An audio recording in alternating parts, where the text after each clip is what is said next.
Thank you for tuning in to the Golden State Media Concepts Football Podcast, where we discuss the latest news, rumors, and games of the NFL and college football. As always, I'm Jeremiah, and we're back again with another episode for you guys today. Today, specifically, I wanted to get into the situation, or I should say the possible relocation of the Oakland Raiders. You know, the league meetings do occur this week. There is a lot of proposed rule changes that could happen, but the biggest thing the biggest topic of the league meetings is the possible relocation of the Oakland Raiders to Las Vegas. So all the Raiders need is 24 out of 32 NFL owners' votes to pass for relocation. So I will get into that. I am going to talk about some of the big names on the market as well. We possibly just a little update on Adrian Peterson, Colin Kaepernick, Darrelle Revis, Jay Cutler, guys like that. And I am going to give you guys an update on Brock Osweiler and what Hugh Jackson said about the new Cleveland Browns quarterback and how he will be treated in the organization. And I have to end the story off on one of the most polarizing figures in sports currently right now. And that is, of course, LaVar Ball. And I know this is a football show, and LaVar Ball was mostly known in the basketball world. But he has a little bit of football background in him, especially in the NFL. So I will discuss the NFL background of LaVar Ball at the end of the show. But first, let's begin with the Oakland Raiders. So they're expected to have enough votes from the NFL owners to approve the move to Vegas. They're expected to have that. So it looks like it's going to happen. So the vote is supposed to happen around 2 p.m. Eastern Time today. Well, it is around 8:30 in the morning here on March 27th. So I'm recording this episode before the vote even happens, and by the time this episode comes out, or by the time you guys are listening to this, the news will probably be occurring already. But there's a lot that, we have to discuss before the actual vote becomes official. So, the one thing that really speaks to my mind about a move to Vegas is that, the NFL, it would be the first time that the league would allow referees and other on-field officials into the city. And, the NFL has had a strict policy about Vegas. They didn't want any conflict with their referees to visit Sin City during the season. So, the league for decades, they prohibit officials from visiting Vegas during the regular season at any point. They can only go to Vegas for personal emergencies or mandatory meetings for their other non-NFL jobs. But other than that, they weren't allowed to go. They were not allowed to go during the season. So even in the offseason, they are allowed to visit, but they have to inform the NFL office. So I do think this is something that has to be a little bit of a concern because, a thing that really speaks to me in my mind was I remember in 2007 in the NBA with Tim Donaghy. He was a referee in National Basketball Association, and he was a gambler. He will be able to fix the game through, administrating play during the game. So Tim Donaghy, he made headlines because, he was involved in gambling, especially gambling on games that he was refereeing. So I'm not saying that the NFL referees are going to go that way, but, we've seen a ref, bet on games that he was actually, administrating. So, with referees not being allowed in Vegas is going to change everything when this vote does happen because, of course, you need referees to referee an NFL game. And it has been a concern for, multiple professional, leagues to not have a team there. Well, Vegas, they do have a professional team now in the NHL with the Golden Knights. They're probably going to get their second team with the Raiders today. So, one thing that NFL owners are not really concerned with anymore is the gambling part. And maybe that's because of online gambling. That has skyrocketed. People don't have to go to Vegas to gamble anymore. So maybe that's some of the things that people won't take issue with, especially if you're an NFL owner. But, with the Tim Donaghy thing, I think that's the reason why the NFL has really gone to great lengths to protect the officials from even going that route. But I do think when this vote does happen, there's still going to be strict guidelines. There has to be strict guidelines of referees going to Vegas that's not business related. There's definitely going to be a memo for the players, the coaches, definitely owners as well. So I do think there's going to be some strict guidelines when this vote does happen.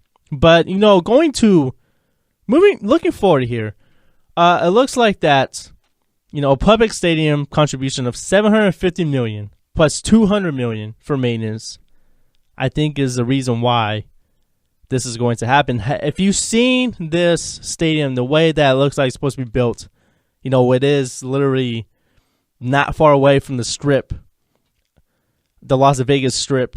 It's like something you would see in a movie, like that would take place in the future.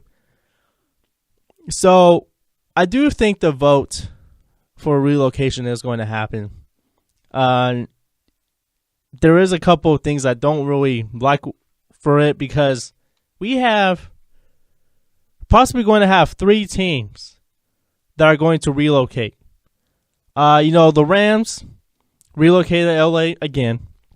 We had the Chargers relocated to LA. Then we're going to have the Raiders possibly relocate to Las Vegas. So, I just don't like that, taking a team away from a city. But I can understand that the NFL, they don't want to be in St. Louis and they'd rather be in LA. The San Diego the San Diego Chargers,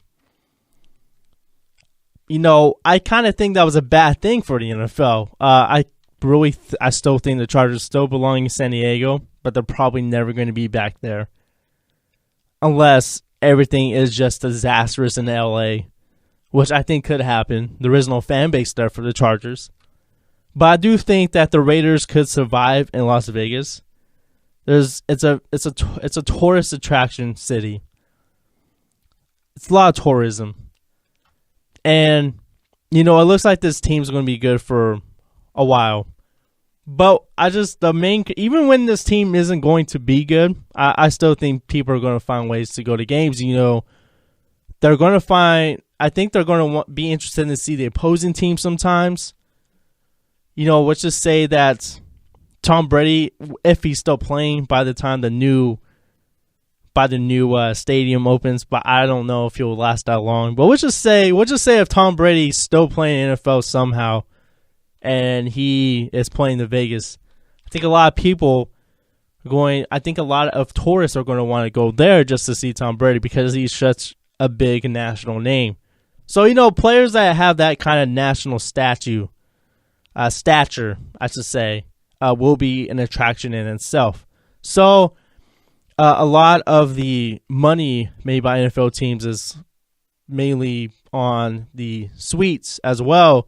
And, you got a lot of high rollers in Nevada, and especially in Vegas, that are probably going to be in those suites or possibly buying those suites. Whatever they do, they're going to make a lot of money like that. So, I do think that the NFL I think it's, I think they're want to see this happen. They want this to be successful, because if it fails, if an NFL team fails in Vegas, then people are going to be like, I told you so.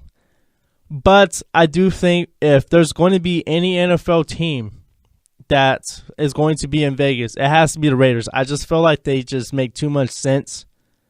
They kind of fit the mold of Las Vegas. They just fit the part.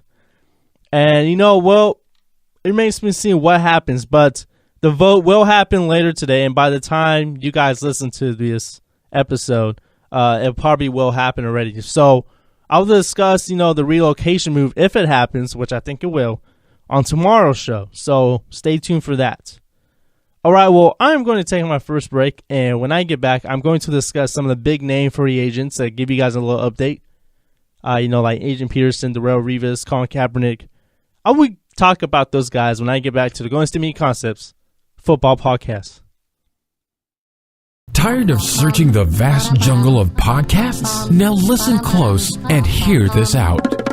There's a podcast network that covers just about everything that you've been searching. Hey! The Golden State Media Concepts Podcast Network is here.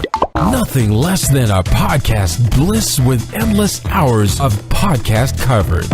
From news, sports, music, fashion, cooking, entertainment, fantasy, football, and so much more. So stop lurking around and go straight out to the Golden State Media Concepts Podcast Network. Guaranteed to fill that podcast itch. Whatever it may be. Visit us at www.gsmcpodcast.com. Follow us on Facebook and Twitter, and download us on iTunes, SoundCloud, and Google Play.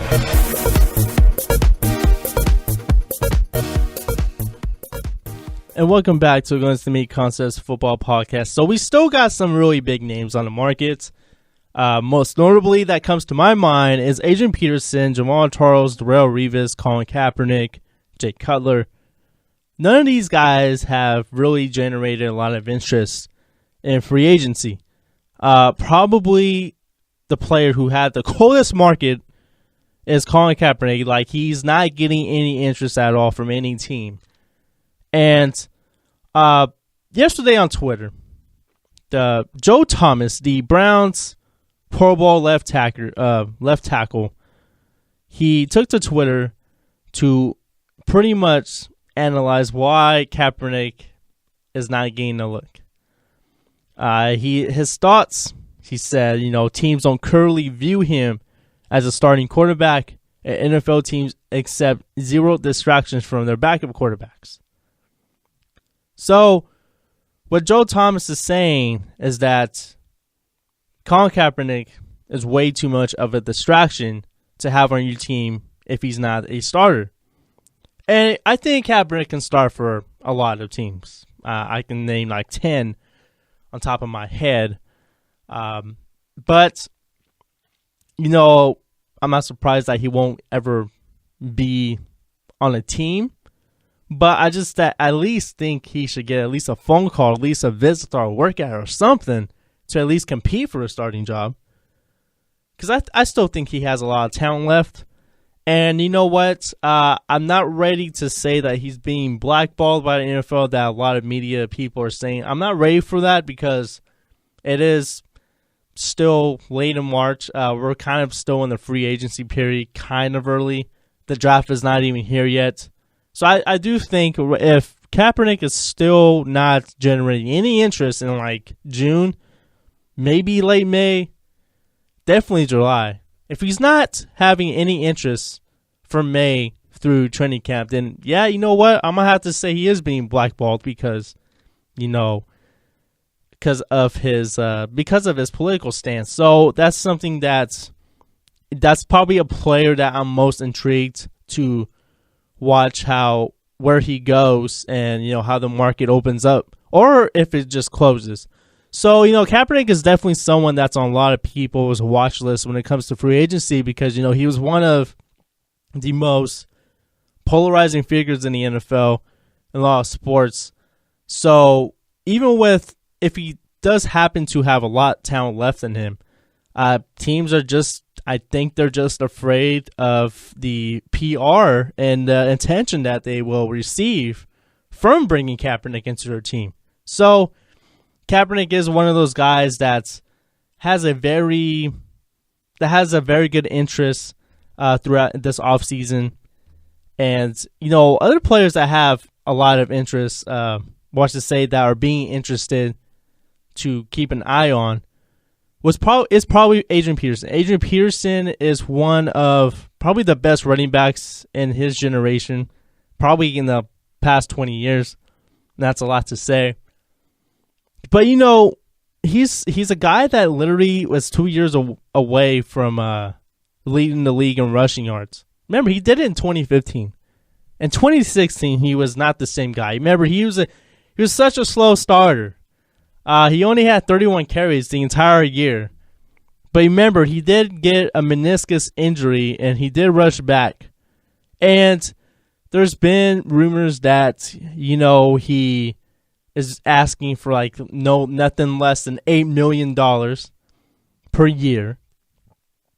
And, Adrian Peterson took that to Instagram, and he just said, you can't believe everything you read or hear. And the last thing that he's worried about is playing ball this coming season. So when you look at his entire message that he put on his Instagram page, this is what he says. Quote, "You can't believe everything you read or hear, people. The last thing I'm worried about is playing ball this coming season. That will happen. It's not all about the money as everyone is speculating here lately. You'll think these analysts spoke to me directly. When you don't know what's going on, people, you will say anything to create or make a story. How prideful is it for me to put out, I won't play for anything less than $8 million. But see, when you don't know a person or what they stand for, it's easy to paint your own picture. Unfortunately, this is the world we live in. Here is something straight from the horse's mouth. Finding the best fit and helping the team in a major way win a championship is my main objective. I'm in no rush. Let me eliminate questions or speculation as to why. I believe wholeheartedly my God will land me right where I need to be to accomplish what I've asked from him, period." So, reading all that, it looks like Adrian Peterson is taking his time. And, maybe he is, maybe he isn't asking for $8 million, but I would be surprised if Adrian Peterson is not on a team in 2017. I would be surprised. He still has a name. I still think he can be a really good player on a really good team. But honestly, if Marshawn Lynch doesn't make a comeback, I think the Oakland Raiders are going to be interested, even though they haven't shown any already. There's going to be a market out there for Adrian Peterson. I think it's going to come after the draft where, a lot of teams see where they're at the running back position. So let's just say if the Giants don't address anything at the running back position in the draft, I think they can go after Adrian Peterson. If the Raiders don't address the running back position, if they don't get a guy like Joe Mixon or Alvin Kamara, any of the young running backs in this draft, if they don't get any of those guys, I think the Raiders will be interested in Adrian Peterson. So, honestly, I think Adrian Peterson's market will skyrocket after the NFL draft because a lot of teams get to see where they're at more before, OTAs come up. And, another guy that, he's made headlines is, Darrelle Revis. We all know he got cut from the Jets. He was involved in that little dispute in Pittsburgh. But, all the charges were dropped for alleged assault. So, legally he's cleared. Revis did have his first year, but I still think he can make a very good I still think he can make a comeback. I think he can still be productive on a team. I think he should make the transition to safety. He's only 32, so I still think if he makes that transition, he can do that. But, he's going to come cheap, but I don't know if Darrelle Revis wants to sign that. Wants to come cheap. So Revis has a cold market. There's really not a whole lot of interest right now, which is not surprising. But I do think that Darrelle Revis is kind of somewhat in a similar boat than Adrian Peterson. I just think he's someone that's going to be looked at after the draft when a lot of teams know where they're at that point in time. And, we got guys like Jay Cutler still looking for work. I'm surprised that he hasn't been interested. I'm surprised the Jets weren't interested in him.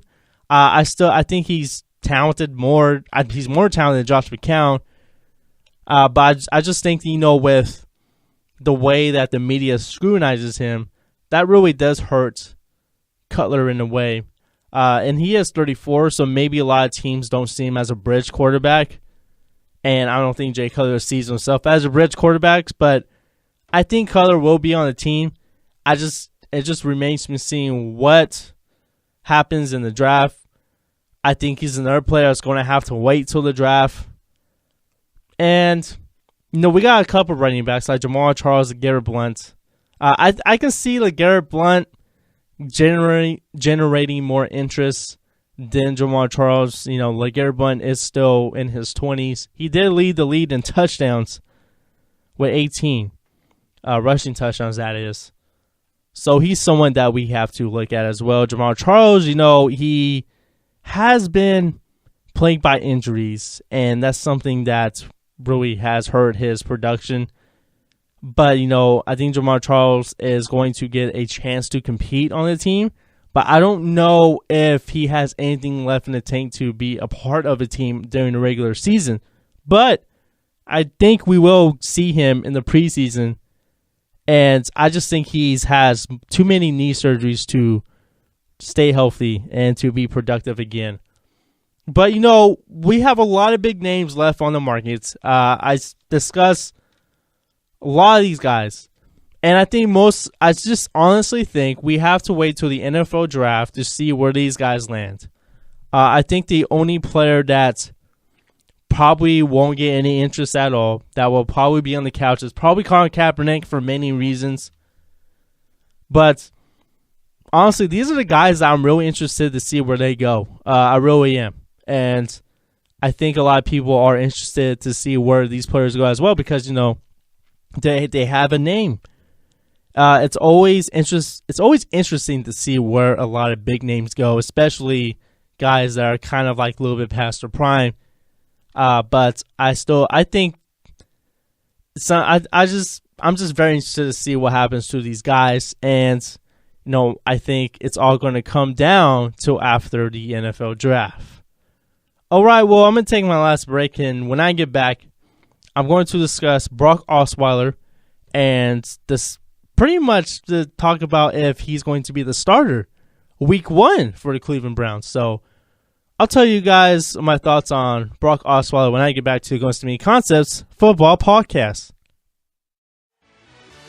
Are you looking for help for your fantasy football team? Check out the GSMC Fantasy Football Podcast. Get today's best advice on who to start, who to sit, even who you should draft. From sleeper picks to red hot lineups, they got it all covered for you. That's GSMCpodcast.com/fantasy-football-podcast. We'll cover traditional leagues, dynasty, PPR, even IDP leagues. When you need fantasy help, there's just one show to hit up. Don't forget to like them on Facebook and follow them on Twitter. Visit GSMCpodcast.com for more info.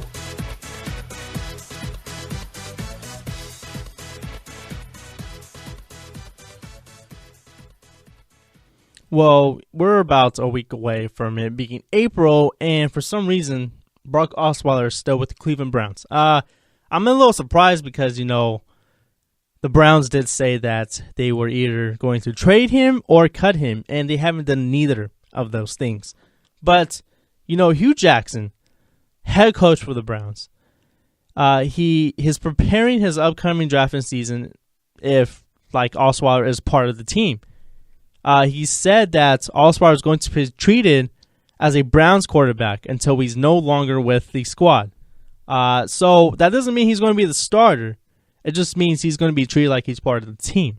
So, I think if he happens to still be on the Browns in training camp, he's going to have a chance to compete. And I think he really has a realistic chance to be a starter in Cleveland. When you look at the other quarterbacks in Cleveland, Cody Kessler could probably be the starter. They got Kevin Hogan, who I think it was an undrafted free agent from Stanford. So there's really not a whole lot of competition for Osweiler. And, when there's someone like Osweiler, who was last year the hottest free agent on the market, and now he's probably the worst quarterback in the league, I think this might be a really good opportunity for Brock Osweiler to really show what he's got if he's still in the Browns. And if Brock Osweiler, if he's still a part of this team for some reason, if he's still a part of the Browns organization, I think if he competes well, if he looks good in the preseason, if he's still there, I think he has a legitimate shot to being the week 1 starter for the Browns. There's no doubt in my mind that he can be a starter for this team. The fact that, Cleveland rather have Brock Osweiler than Colin Kaepernick is something that I don't get. But, we've seen Brock Osweiler perform at a pretty relatively good level. But maybe that's because of the team that he was on in Denver. Maybe. But, we've seen Brock Osweiler on a really good team last year, on with a really good defense. The Houston Texans defense was a great defense without J.J. Watt, and Brock Osweiler still couldn't be great. He's very inconsistent. So, with the Browns, they cut RG3. They didn't sign Josh McCown. When you look at the depth chart, it's Osweiler, Cody Kessler, and Kevin Hogan. And, they look like they're one of the teams that could happen to get a quarterback in the draft like Mitch Trubisky, Deshaun Watson, DeShone Kizer, maybe Patrick Mahomes. So they can probably get one of those guys at the number 12 selection because number 1 is going to Myles Garrett. You can't pass on him. You'll be a fool if you do that. So let's just say if Osweiler's still on the team, I still think the Browns are going to draft a quarterback. Like, why wouldn't you? But I still think Osweiler still has a legit chance to compete and be a starter for the Browns. I really do think so. And honestly, if he does become the week 1 starter, I'm not going to be surprised because for one reason, this is the Cleveland Browns. They've always done stuff that's kind of a little bit over the ordinary, that's unordinary, but that's because they're Cleveland. They always do stuff like that. They try to do a little too much, and, it clearly shows. But, when you look at the guys in the draft, I'm not in love with any of the guys that coming out of the draft this year. It's tough for me to see Mitch Trubisky as a franchise quarterback. DeShone Kizer, I think he has potential. Patrick Mahomes has a great arm. I think if he's in the right system, he can be really good. Deshaun Watson, I think he's the best quarterback in the draft, but I do think he'll take time to develop. And when you're a team like Cleveland that hasn't had a really stable quarterback, that's had 22 since 2000. I don't know, it's up there. Honestly, if you're Cleveland, I think you got to pretty much see what you have in Osweiler. I don't really see any other team taking a shot at Osweiler. I just don't know where he fits else in the league. If we saw Josh McCown going to the Jets, and if the Jets rather have McCown than Osweiler, Cutler, and then Kaepernick, pretty much tells you the market value for Osweiler there. So I do think that there's a legit chance that Osweiler will be the Brown star in week 1.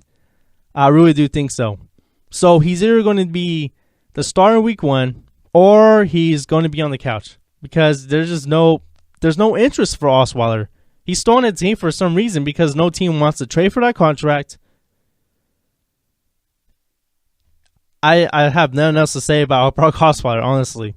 The fact that he's still on the Browns, it kind of still is kind of baffling to me after they said that they were going to try to trade him or cut him. But I do want to leave off that there's a chance that Osweiler can be the Browns star week 1. When you look at the depth chart that they have right now, Osweiler is the best quarterback on this team. And that's saying a lot. All right, well, before I go, I got to talk to you guys about LaVar Ball. And I know LaVar Ball, he is mainly associated with basketball and the NBA and college basketball with March Madness going on. But, there was a story on ESPN that I read this morning. And that, LaVar Ball was known as a cocky nobody on the Jets training camp roster. So, before Alonzo Ball was even born, the oldest of the Ball brothers, before Alonzo Ball was even born, LaVar Ball was trying to make a name for himself on the New York Jets. So he was in training camp with the Jets during the summers of 94 and 95. So in the mid-90s, LaVar Ball was, trying to be on the NFL squad. He was trying out for one. So this is the same guy. Remember, this is the same guy that said he can beat Michael Jordan. He can beat Charles Barkley one-on-one. So, Pete Carroll was the coach. LaVar Ball played defensive end. He wore number 99. He didn't make it out of camp that year. 1995. Rich Cotty, under head coach Rich Cotty, Ball returned to the Jets training camp as a tight end, wearing number 47. Didn't make it out. It's kind of unclear if he played in the preseason game, but Ball never appeared in a regular season game. We know that much. And then when you look at the media guide, you have a picture of his mugshot here. There's a little bio there in, his background in college, playing basketball from, Washington State till, I think, LA City and into Cal State LA. I think that's the wrong school. Oh, it's Long Beach City College. There you go. So he went from Washington State to Long Beach City College to Cal State LA. So LaVar Ball tried to be a football player, and, he obviously didn't make it. Boomer Esiason, I can't even say his name. Boomer Esiason, the Jets quarterback from 93 and 95, said he doesn't remember LaVar Ball at all. Former linebacker for the Jets, Marvin Jones, does. He said, quote, "I remember LaVar Ball very well. He was a very athletic guy and raw.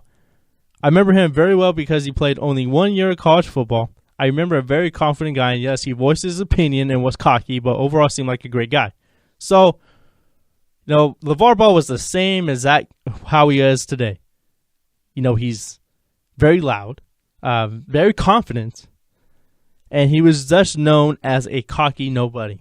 But yeah, there's a little cool story that I wanted to share with you guys, because we are in March Madness. Unfortunately, UCLA, the team that Alonzo Ball plays for, who is LaVar's son, they lost this past weekend, and Alonzo Ball did say he is declaring for the NBA draft, and he's expected to be in the top 3 pick, probably number 1 pick, but, Marco Fultz is projected to be the number 1 pick. So I expect Alonzo Ball to be drafted as a top 3 pick in June. So that's something I wanted to leave off for you guys there to give you guys a little something to talk about on your Monday afternoon. Where you're commuting or working out, whatever you guys are doing, I wanted to leave you guys with a story. There's something to talk about with your friends. All right, well, that's going to do it for me today. And when I will be back tomorrow. I'll discuss any type of news that happens over the next 24 hours. I will probably talk about the Raiders relocating. It will probably be official later today, so I will discuss that and any type of news that occurs throughout today. But as always, I'm Jeremiah. I'd like to thank you guys for tuning in to the Golden State Media Concepts Football Podcast. You guys have a great day.